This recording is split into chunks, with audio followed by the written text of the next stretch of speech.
Hello everyone and welcome back to a new video. In this video, I'm gonna show you guys how to pay for Crunchyroll Premium. So if you guys want to learn how to do it, just follow the steps that I'm gonna show you. As you can see guys, I am right now in Crunchyroll application on my phone and this is how the homepage looks like. So right here in the home section, you're gonna find some suggested animes. If you go to my list, you're gonna find all of your saved animes. Right here in browse, you can browse some lists and choose any anime that you like.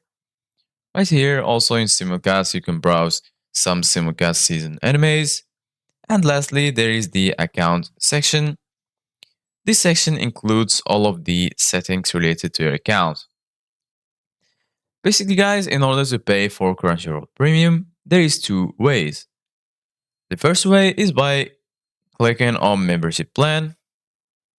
Once you click on membership plan, you're gonna find your current membership. As you can see guys, I am a free member. If you want to get premium access, just go ahead and click on go premium.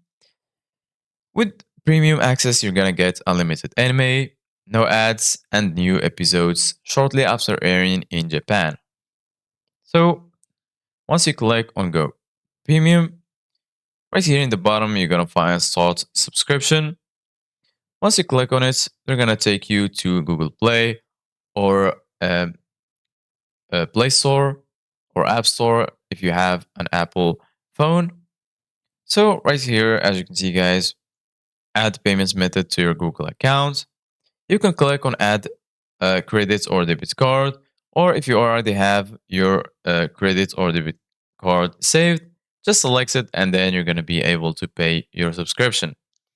The second way is by going back and click on redeem promo code and then type your promo code right here and click on redeem.